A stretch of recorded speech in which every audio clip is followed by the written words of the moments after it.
हाय नमस्कार मंडळी. आज आपण बघूया किया सेल्टॉस ऑटोमॅटिक कशी चालवायची आणि त्याची गिअर सिस्टीम.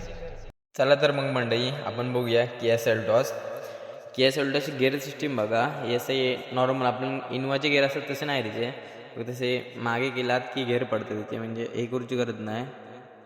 आणि ते या साईडला असं केलं ते लाईट पडली की सेमी ऑटोमॅटिक. हे असं पार्किंगचं बटन, हे ऑटो होल्डचं बटन असतं. जेव्हा पार्किंग वगैरे थांबतो आपण ना ट्रॅफिकमध्ये, ते ऑटो ऑन केलं असतं. त्या बोनेटचं बटन होते दिसे. आणि हे पेट्रोलचं असा. हे लाईट इंडिकेटर लेफ्ट राईट. आणि ह्या वायफरचा असा. आणि क्रूज कंट्रोलची बटन असं, त्या क्रूज कंट्रोलचा असा, या डिस्प्लेचा असा.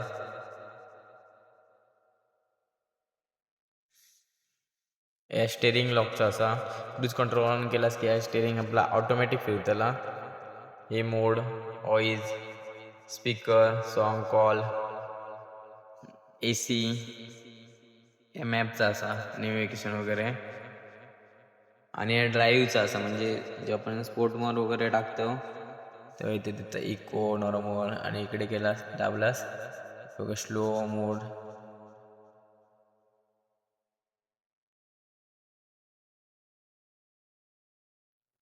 Eco sport. आणि लाईटचे असत. आणि ह्या असा सनरूफचा. सिंगल दाबला असतं फक्त हे ब्लॅकवाला ओपन जाता, आणि डबल दाबला असतं पूर्ण ओपन जात त्याला. आणि बटन असत 4 विंडोची, लॉकचा, हे आरशाचा, हे खालतीवरती करायचा. आणि काय माहिती हवी असेल तर विचारा. की असं वाटलं तर कमेंट करा, तुम्हाला नक्की सांगेन. Bye bye. आपण भेटूया आता नेक्स्ट व्हिडिओ.